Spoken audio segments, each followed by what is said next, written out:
हमारी आत्मा की खुराक क्या है? मंत्र का जाप, नाम जप। नाम जप होगा तभी हमारी आत्मा पुष्ट होगी, बलिष्ठ होगी।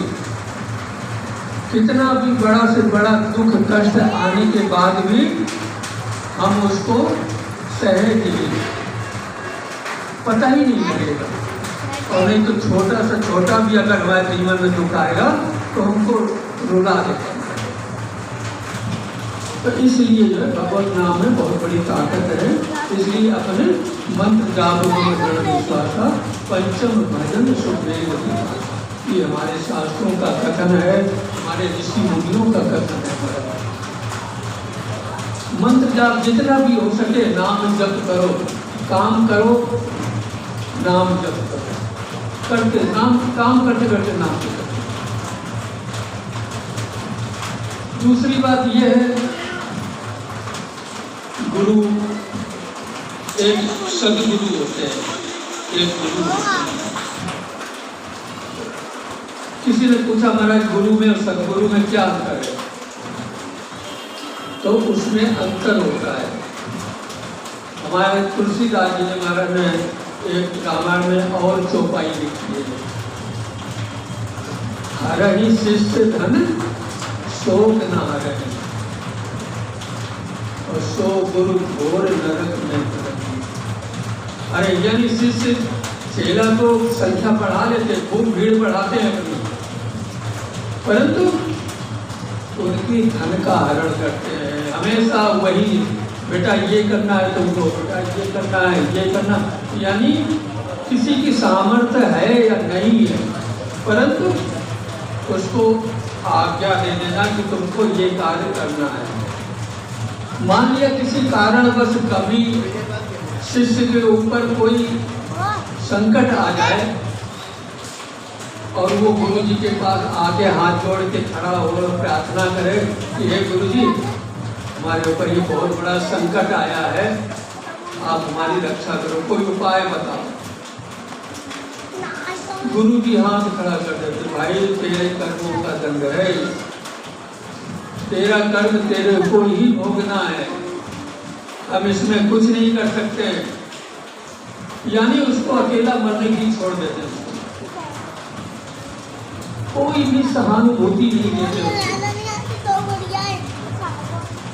हरहि शिष्य धन शोक न हरहि, कहते हैं शिष्य का धन तो हरण करते हैं, परंतु उसके दुखों को, कष्टों को उससे कोई मतलब नहीं। तो कहते ये ऐसे गुरु होते हैं। और सदगुरु कौन होते हैं?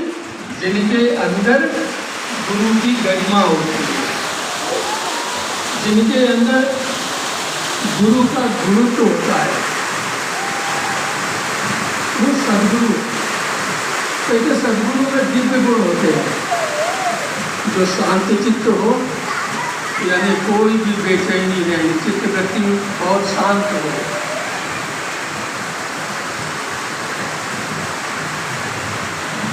दयालु हो, कितना भी कष्ट आ जाए, सुख में दुख में हमेशा एक सा, एक रस रहना, कहते हैं सदगुरु का काम।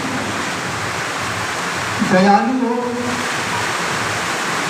उसका जो सदगुरु होते बहुत दयालु होते हैं, किसी के भी दुख को, कष्ट को देखते नहीं, कि चाहते हैं कि किसी भी तरह से इसका कष्ट निवारण हो।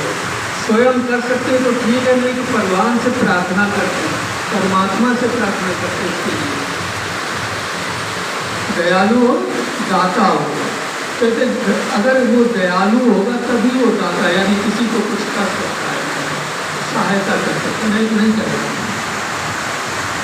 यानी शांत चित्त हो, दयालु हो, दाता हो और तपोनिष्ठ हो। उसके अंदर तप भी होना चाहिए, तपस्वी होना चाहिए। और इसके बाद शब्द ब्रह्म से युक्त हो, जितना भी हो सके कम बोलने वाला। और अगर बोले किसी के लिए, अगर कुछ बोलता है, करता है, आशीर्वाद देता है, उसको फली बोलते। कहते ऐसे गुरु के साथ रहना चाहिए, ऐसे सदगुरु के साथ रहना चाहिए। तो किसी ने फिर प्रश्न कर दिया, क्यों रहना चाहिए भाई? तो वो कहते हैं शिष्य के आत्मनिर्माण में गुरु की विशेष भूमिका होती है।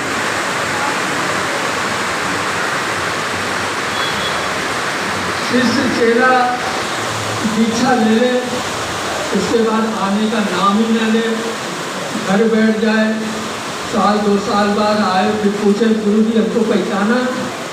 अरे भाई को पहचानेंगे गुरु जी के रूप है? जब तुम्हें नहीं बैठे, तुम नहीं छोड़ के हटा तो गुरु जी का है।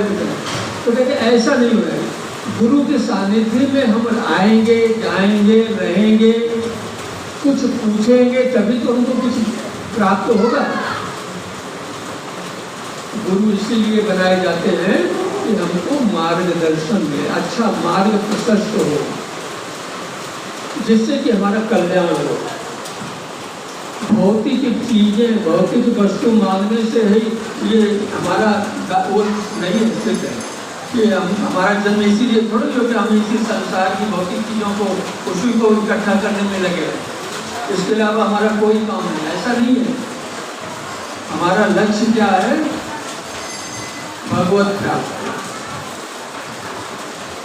ठीक है, भगवान ने तुमको ये पाठ दिया है, गृहस्थ धर्म का पालन करो, बाल बच्चों की परवरिश करो, नौकरी करने वाले नौकरी करो, खेती करने वाले खेती करो, दुकानदार यानी जो भी कुछ करना हो सब कुछ करो, परंतु अपना कर्तव्य समझ के करो।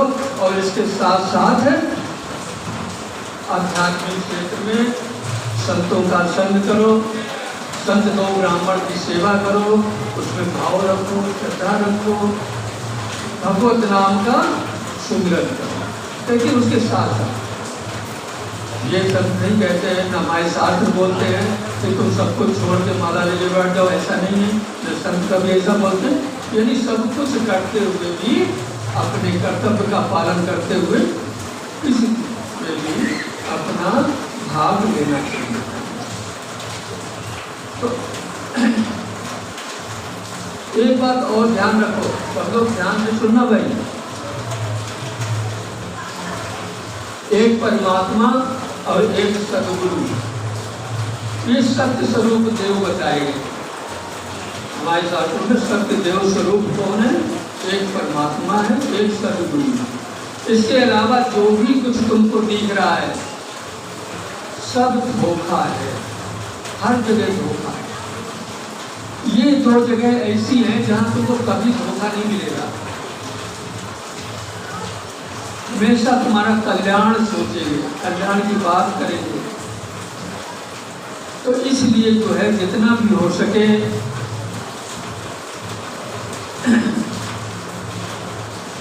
यानी अपने गृहस्थ धर्म का पालन करते हुए, सब कुछ अपना कर्तव्य समझ के करते हुए, करने के बाद अपने धर्म यानी सनातन धर्म में श्रद्धा रखना, परमात्मा में अपनी श्रद्धा और विश्वास रखना, और अपने जो भी कुछ गुरुजन बताते हैं उसका पालन करना। देखो गुरुजन बताते हैं, रास्ता बताते हैं, हमारे शास्त्र भी रास्ता बताते हैं, चलना हम सबको है। अगर चलोगे नहीं, अपने जीवन में उतारने की कोशिश नहीं करोगे, क्या फायदा? खाली सुनने मात्र से थोड़ी, खाली हमारे सामने आए, टेबल पे रखी हुई और हम देखते रहें तो क्या पेट भर जाएगा हमारा? देखते रहे उसको, भाई ये बड़ी बड़ी ऐसे ऐसे व्यंजन बन के हमारे सामने रखते रहोगे, जब तक हम खाएंगे नहीं, खुदा की पूर्ति नहीं होगी।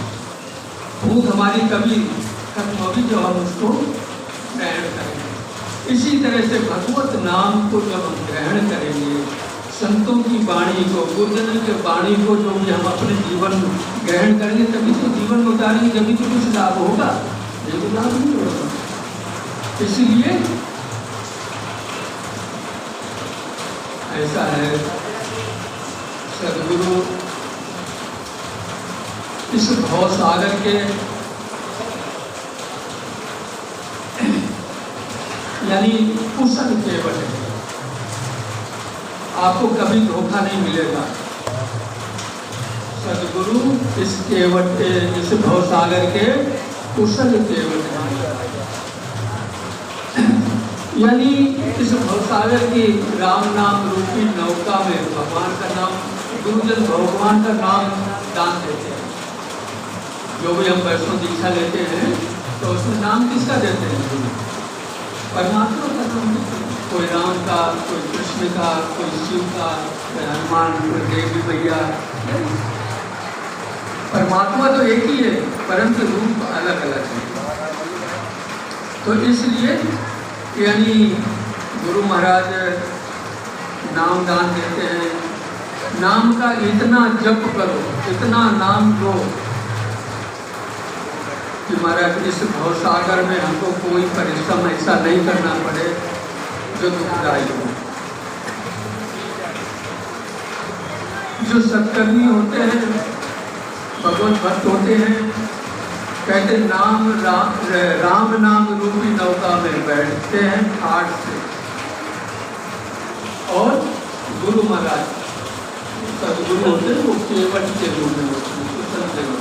चाहे बीच में आंधी आए, तूफान आए, भूकंप आए, कुछ भी आए, परंतु उनकी नाव पार जाए, बीच में कभी नहीं छोड़ेगी, बीच में कभी डगमगाएगी। कहते हैं सदगुरु की नाव में बैठकर तो देखो, सहज ही इस भवसागर से पार हो जाओगे। सदगुरु की नाव में बैठकर तो देखो, सहज ही अपनी मंजिल तक पहुंच जाओगे।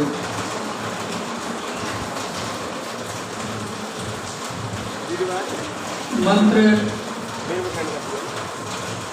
हम लोग जो है देखो, हम एक जन्म नहीं, अनेकों जन्मों से हम अपनी मनमानी करते आ रहे हैं। करते तो सब कुछ है, देखा देखी करते हैं, गुरु खूब बनाते हैं महाराज को, परंतु उसका कोई महत्व नहीं, मतलब नहीं। तो जब तक हमारे अंदर जिज्ञासा नहीं होगी, तड़प नहीं होगी, ये अपने अंदर बताना है।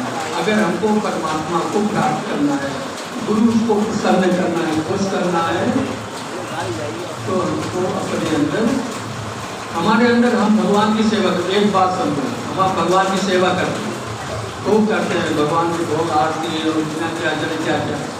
और जब जीवन में कष्ट कोई आ जाता है, यानी ये कर्म प्रधान है, कभी उतार चढ़ाव जीवन में आता ही है, तो जब कष्ट कोई आ जाता है तो हम जिनकी पूजा करते हैं उनके सामने नहीं रोते हैं, लोगों के सामने जाके रोते हैं, अपने कष्टों को समझ।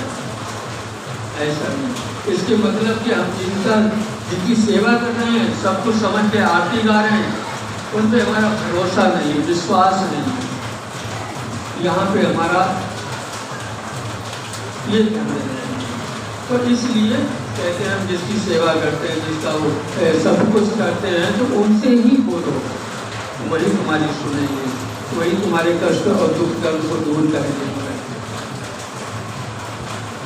किसी ने प्रश्न कर दिया है, होते हैं हमारे हर तरह के लोग होते हैं, बोले महाराज गुरु दीक्षा क्यों, यानी क्यों बनाया जाए गुरु? तो जरूरी थोड़ा ही गुरु हम धारण करें। अरे हम ऐसे भी अपने ज्ञान का अर्जन कर सकते हैं, शास्त्रों को पढ़ के, हम क्यों जाएं दूसरे के पास में? तो ऐसा है, किसी ने प्रश्न कर दिया, तो एक संत थे महाराज, वो बोले देखो, उन्होंने थोड़ा सा उदाहरण के रूप में समझाया कि एक कोई सज्जन थे जो जीवन में कुछ पाना चाहते थे, उच्च कुल था, यानी ब्राह्मण लोग का जन्म था उनका, विद्वान थे, संपत्ति खूब थी महाराज, कोई कमी नहीं थी घर में, मान सम्मान भी था, परंतु जीवन में सद्गुरु नहीं थे। सद्गुरु न होने से कहते उनके जीवन में अहंकार था। विद्वान थे, मान सम्मान सब कुछ हासिल होने के बाद भी एक अहंकार होने के नाते कहते वो किसी के आगे झुकते नहीं थे।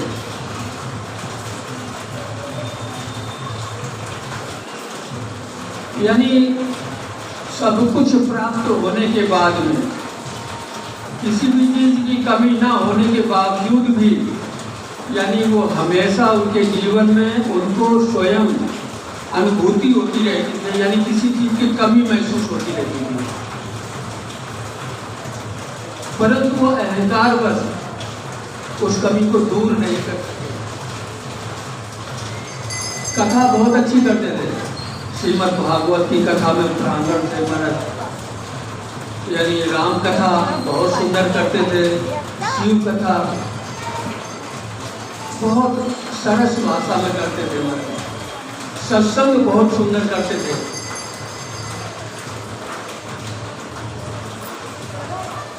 यानी जहाँ भी वो कथा सुनाते थे चारों तरफ उनका नाम था, उनके नाम से लोगों की भीड़ इकट्ठी हो जाती थी। कथा सुनाते तो सबके मन को मोह लेते, परंतु उनके अंदर एक बहुत बड़ी कमी थी। क्या कमी थी? कथा सुनाते थे पर सुनते नहीं थे किसी तरह। सत्संग सुनाते थे परंतु वो सत्संग कभी किसी का द्वारा सुनते थे। इसकी एक मैं आपको बताऊं थोड़ा। वृंदावन के संत थे, तो उन्होंने स्वयं हमसे एक बार बताया ऐसा। बहुत बड़े कथावाचक है, नाम तो नहीं बताऊंगा उनको, बहुत बड़े कथावाचक है महाराज, और उनकी कथाएं हमेशा लगी रहती थी, बड़ी भीड़ होती थी महाराज। करते करते महाराज एक बार ऐसा समय हुआ, घर वाले बार बार उनको बोले अरे तो इसी में लगा रहेगा कि थोड़ा बहुत तीर्थ यात्रा है, इधर उधर भी घूम फिर लिया कर, हम लोगों को घुमा लाया कर। बोले हमको समय ही नहीं, कथा का वही नहीं। एक बार क्या हुआ, परमात्मा की कृपा से उनको कोई कथा उनको उसमें नहीं आई, 1 महीने तक कोई कथा आई नहीं। अब बड़ा उनको मन ही नहीं लगी, बड़ा मुश्किल। बोले कैसे समय कैसे कटे। घर वालों ने बोला भाई कोई कथा नहीं लग रही, चलो घूम के आए। उन्होंने बोला चलो ठीक है, ऐसा करें, कथा नहीं है तो चलो घूम के जाए, मन तो लग जाए। तो घूमते घूमते घूमते ऊपर एक बार बताते हैं संतों के मुझसे, वो कथाओं में भी आता है, शास्त्रों में देते हैं कि कहीं भी तीर्थ में जाओ संतों से जरूर मिलना चाहिए, अच्छे संतों का दर्शन जरूर करना चाहिए, उनकी वाणी का लाभ जरूर लेना चाहिए। तो वो कई जगह तीर्थ में होने के बाद महाराज एक बार नई सारण पहुंचे तो वहाँ उनको वो बात याद आ गई कि भाई ऐसे ऐसे। तो उन्होंने किसी से पूछा कि भाई यहाँ कोई अच्छे संत हैं जिनका हम दर्शन कर सकें। तो महाराज किसी ने बताया कि गोमती नदी के पास में एक बहुत अच्छे संत हैं जो भजनानंदी हैं, कोई संग्रह नहीं, अपने भजन करते, आनंद लेते, बतौर से भिक्षा करते। तो वो सब लोग वहाँ गए, बता रहे महाराज हम सब लोग गए और जा करके कहते हम तो मेरे अपने अहंकार में थे, वहाँ जाके कुटिया के अंदर बैठे थे, बाहर से ही प्रणाम किया, बैठ गए। और थोड़ी देर बाद जब महात्मा संत निकले तो उनको सबने प्रणाम किया। संत ने देखा तो उनको आशीर्वाद दिया, पूछा भगवान कहाँ से आए, तो इतना शब्द बोला तो उन्होंने अपना पूरा, हम वृंदावन से आए, हम ब्रजवासी हैं, हम बहुत बड़े कथावाचक हैं महाराज, हमने इतनी जीवन में अपने जीवन अभी तक इतनी सारी कथाएं मैंने लोगों को सुनाई हैं और लोग तो हमारे पीछे पागल है। अरे अच्छा संत अंदर अंदर मुस्कराए, बोले इधर आए, उनसे बोले संत, एक शब्द बोला उन्होंने, आपने सब कुछ बता दिया, मैंने सुन लिया, पर हमारा एक शब्द का ध्यान कि आपने कभी कथा सुनी है? अब वो एकदम हक्के बक्के हो गए महाराज, बोले नहीं महाराज, मैंने तो कभी किसी की कथा नहीं सुनी, मैंने तो सुनाई है जीवन में, सारे जी इतना जीवन दे दिया सुनाते सुनाते, पर सुनी कर। बोले तुम जीरो बता, उन्होंने वही कर दिया, बोले कुछ नहीं, जीरो, कथा सुनो तभी तुमको कुछ मिलेगा, अहंकार में मत घूमो। तो वो सब बता रहे थे मानो, बोले महाराज मैं तो पानी पानी हो गया। उनकी ये बात हमको इतनी घर कर गई, उस दिन से उनका जीवन ही बदल गया। इतना यानी नरम स्वभाव हो गया, सबके प्रति आदर भाव, और यानी जो कुछ भी हो उसमें अहंकार युक्त, यानी कुछ ऐसी बात नहीं। तो ऐसा कहते महाराज, यानी सुनाना एक अलग बात होती है, सुनना एक अलग बात होती है। कहते सुनो और अपने जीवन में उतारने की कोशिश करो, प्रयास करो। तो वो जहाँ रहते थे तो पंडित जी जिनको हम बता रहे हैं, तो वो किसी अपने जीवन में कभी कथा सुनी नहीं, महाराज जी सुनाते सुनाते जहाँ वो रहते थे वहाँ से कुछ दूरी पे एक पार्क था, रोजाना घूमने जाते सुबह शाम, वहाँ आसपास के लोग भी, स्त्री पुरुष सभी लोग आते थे घूमने के लिए। तो रोजाना वो इतने अहंकारी थे, कभी किसी से राम राम नहीं करते। आने वाले जो थे घूमने आते थे वही लोग राम राम करते थे, पंडित जी राम राम राम राम। रोजाना घूमने का वो था दिनचर्या थी। तो वहाँ ऐसा कुछ वो देख रहे थे कि लोग घूमने आते, घूमते, इसके बाद किसी जगह 10 लोग इकट्ठे बैठ के अपने चर्चा करते थे, किसी जगह 20 बैठे हुए, कहीं 50 बैठे हुए, कहीं 30 हुए, ऐसे जगह जगह यूथ बैठे हुए अपनी भगवत चर्चा कुछ ना कुछ करते रहते थे। इनके मन में एक बार ऐसा हुआ, बोले ये क्या इतने अलग अलग बैठ करके क्या करते हैं, कौन सी चर्चा करते हैं, हम भी तो देखो। महाराज वहाँ चुपचाप जा करके पीछे लोगों ने देखा, सबने प्रणाम किया, चुपचाप बैठ गए पीछे और उनकी चर्चा को सुनने लगे। सुनते सुनते एक सज्जन उसमें से उठे, बोले भाई हमारी भी एक बात सुन लो। बोले बताओ।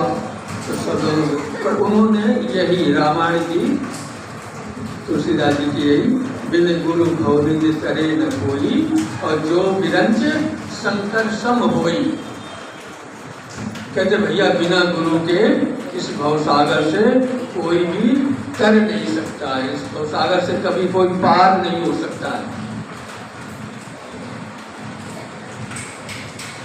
तो अब वो महाराज ये सारी बातें उसने बोला, और फिर एक शब्द और बोला कि भाई ऐसा है, आप चाहे चारों वेदों का अध्ययन कर लो, चारों वेद पढ़ लो, 6 शास्त्र पढ़ लो, 18 पुराणों का अध्ययन कर लो, सबके पीछे एक शब्द यही है, भगवत नाम सुमरन। सब कुछ पढ़ने के बाद भी भगवत नाम का सुमरन करो, भगवान का भजन करो, तुम्हारा कल्याण तभी संभव है।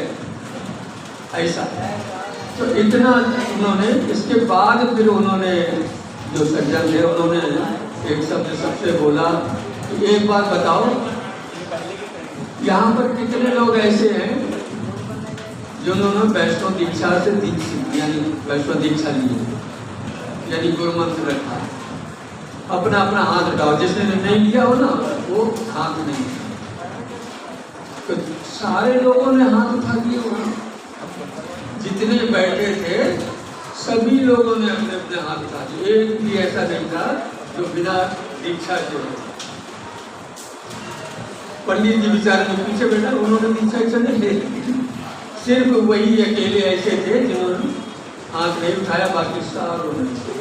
अब जब पंडित जी ने देखा, नजर घुमा के सारों की तरफ, अरे तो सारे ही इच्छित है, मैं ही इतना मूर्ख, यानी उच्च कुल में जन्म हुआ, विद्वान भी, यानी कांड विद्वान, कथावाचक, धन संपत्ति, अच्छा सत्संग, मान सम्मान, सब कुछ प्राप्त होने के बाद में भी कहते यहाँ पे कुछ भी नहीं हमारे पास। क्योंकि साधारण से व्यक्ति लोग, स्त्री पुरुष, हमसे कितना आगे निकल गए, और हम सब कुछ अपने को जो समझता था वही, यानी कुछ भी नहीं, जीरो।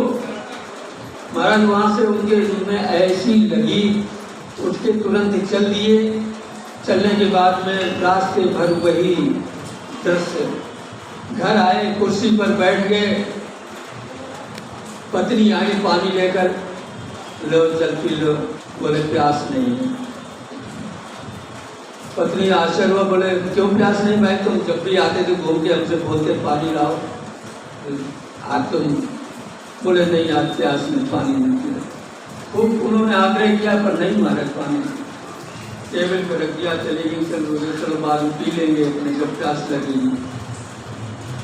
1 घंटे बाद भोजन लेके आए। बोले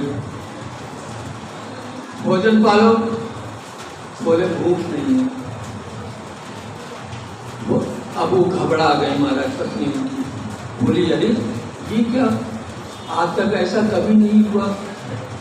पानी लाई तो कहती प्यास नहीं, भोजन लाए तो करे भूख नहीं। बेचारी ने खूब आग्रह किया उनसे, उन्होंने बोले नहीं आज हमारा मन अशांत है, मुझे अकेला छोड़ दो हमारे पास, हम अपने ठीक हो जाएंगे, सुबह तक ठीक हो जाऊंगे। नहीं दिया, हमारा भोजन नहीं दिया। पत्नी चली गई, बंद कर लिया दरवाजा, लेट गए। लेटने के बाद भी खूब प्रयास किया कि सो जाऊं, पर नहीं, नींद नहीं आई। यानी प्यास, भूख, प्यास, नींद सब गायब हो गई। और वही दृश्य पार्क वाला कि इतने साधारण से व्यक्तियों ने, और हम कहाँ और हम कहाँ। निश्चय कर लिया कि हम भी, जो हमारे जीवन में कभी थी, हम भी दीक्षा ग्रहण करेंगे। तो वहाँ से उनके जो निवास स्थान था, वहाँ से 2 किलोमीटर दूर पे गंगा थी। तो गंगा पर एक संत जो है रहते थे, और वही जो पंडित जी रहते थे ना, वहाँ भिक्षा मांगे और अपनी कुटिया पे जाकर भिक्षा। बड़े निष्कंचन संत से महाराज, कोई संग्रह नहीं था, बड़े भजनानंदी थे।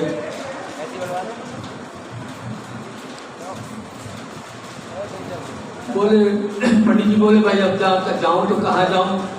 उन्हीं संत से चलो उनके पास चलता हूँ, जैसे भी उनसे आग्रह करेंगे। महाराज वो गए, जाने के बाद कुटिया में पहुंचे तो महाराज संत के चरणों में बड़ी नम्रता से उन्होंने प्रणाम किया। प्रणाम करने के बाद में बोले बाबा क्या जीवन में दीक्षा आवश्यक है। महात्मा जी ने ऊपर नजर करके देखा तो देखा वो पंडित जी, जिनका चारों तरफ बड़ा नाम था। पंडित ने बोला हाँ यह आवश्यक है। फिर दोबारा प्रश्न कर दिया क्यों आवश्यक है। संत बोले दीक्षा से पहले, ध्यान से सुनना सब लोग, दीक्षा से पहले जीव के 100 पति होते हैं। कहते उसका एक आश्रय नहीं होता है। मन जो है ना हमारा ऐसा ही है, संकल्प विकल्प करता रहता है। मन जीव से कहता है तो राम जी की सेवा कर ले, तेरा कल्याण हो जाएगा। बहुत सीधे साधे राम जी हैं, तुम्हारी बात मानेंगे, सुनेंगे बात। महाराज जब जीव राम जी की सेवा करने लगता है, करते करते मन उपराम हो जाता है। बोले हर जीव से कहता है कहाँ फंस गया सीधे साधन जब, कहते तो कन्हैया कृष्ण की भक्ति है। देखो बंसी बजाते हैं, अपने मस्ती में रहते हैं, कोई चिंता नहीं, कोई फिक्र नहीं पड़ा। बस उसको वहाँ लगा देते हैं, वहाँ से भी मन उपराम हो जाता है। वो मन जो है वहाँ से भी उस जीव को हटा देता है। बोले नहीं नहीं, यहाँ भी ठीक नहीं, यहाँ भी तेरे कुछ नहीं मिलेगा। बोले फिर बोले कहीं शिव की सेवा कर, पूजा करो। बेचारा शिव भगवान शंकर के पास पहुँचा दिया, उनकी सेवा पूजा करने लगा, ध्यान करने लगा। करते करते महाराज वहाँ से भी मन उपराम हुआ और उस जीव को वहाँ से भी उसको हटा दिया। बोले यहाँ से कुछ नहीं मिलेगा। बोले बाबा अगर समाधि ले गए तो कई हजारों वर्ष कुछ नहीं मिलेगा। बोले फिर क्या करूं? बोले चल वहाँ यानी गणेश जी की सेवा करो, गणेश के पास चलो, गणेश की भक्ति करो, गणेश जी की सेवा करी। वहाँ से भी मन अपराम हुआ कि भाई इनको खाने पीने से ही फुर्सत नहीं, खाते खाते इतना लंबोदर यानी इतना बड़ा पेट कर रखा है, फिर भी इनको शांति नहीं, दे लगे रहते हैं लड्डू, यहाँ कुछ नहीं, उनका ही नहीं पेट भरा, तेरे को क्या देंगे। महाराज वहां से भी हटा दिया। फिर दुर्गा वहां से भी हटा दिया। आखिर मन ने जो है ना कहाँ ले जाके खड़ा कर दिया जानते? बोले देवी देवताओं से तुमको कुछ नहीं मिलेगा। मन क्या कह रहा है जीव से कि इन देवी देवताओं से तुझे कुछ नहीं मिलेगा। बोले फिर कहाँ मिलेगा? बोले भाई ऐसा करो, तंत्र विद्या में चलो, यानी भूत प्रेतों की सिद्धि करो। भूत प्रेत वहाँ जल्दी सिद्ध हो जाएंगे, जो कहोगे वही हो जाएगा। देखो वहाँ कहाँ से लेके और कहाँ हमारा दलदल में जाके फंसा दिया जीव को। दलदल के एक बार अगर जीव कोई फंस गया निकलता नहीं, मरने के बाद ही पीछा छोड़ता उसका। तो ऐसे ही ये तंत्र विद्या ऐसी है, भूत प्रेतों की विद्या ऐसी है, ये एक दलदल की तरह है, यानी वहाँ गति नहीं, सदगति नहीं करना, पतन निश्चित होगा, यानी पतन खत्म हो जाता है। तो इसलिए इन चीजों का ध्यान रखते हुए, यानी मन से ऊपर उठना। मन का कहा हुआ हम लोग अभी तक चलते हुए, मन ने जो कहा वही हम करते आ रहे हैं। मन से ऊपर उठो, बुद्धि से काम लो, और बुद्धि से ऊपर उठो जहाँ हम आत्मा कहते हैं, हमारे अपने को स्वयं को पहचानने का प्रयास करो, कोशिश करो। कहते इसी तरह से जीव भटकता रहता है संसार में, उसका एक आश्रय नहीं होता, और जब तक एक आश्रय नहीं होगा तब तक उसकी साधना में, भजन में सफलता नहीं मिलती। इसलिए जितना भी हो कोशिश करो कि सत्य यही बताते हैं, हमारे शास्त्रों में भी यही बताते हैं, सत्यता तो यही है कि किसी अच्छे संत महापुरुष से ही दीक्षा लेने के बाद में हमारी साधना में परिपक्वता आती है, हमारी साधना में यानी धीरे धीरे आगे बढ़ती है हमारी। तो कोशिश यही करो, सुनो, अपने जीवन में उतारने की कोशिश करो। कोई बात नहीं, हमने गुरु बनाया, धारण किया है, जीवन में किस लिए किया, क्यों किया, पता ही नहीं तुम लोगों को किसी को। अरे जो चीज तुमको पता नहीं है उसको पूछो, आओ, उनके दर्शन करो, उनसे बहुत बड़ा लाभ मिलता है महाराज। उनके पास आओगे, उनका आशीर्वाद मिलेगा, उनके दर्शन, उसकी कृपा प्राप्त होगी महाराज। जो की चीज तुमको यहाँ पता नहीं है उसको पूछो और उस मार्ग पे आगे बढ़ने का प्रयास करो, कोशिश करो। बस इस ज़्यादा समय नहीं, इसी के साथ हम अपनी वाणी को विराम देते हैं। सब लोग अपने ध्यान रखना, एक गुरु जी का भजन और जरा थोड़ा सा करना, सब लोग बोलना, ओम गुरु जी नमो नमः, ओम गुरु जी नमो नमः, ओम गुरु जी नमो नमः,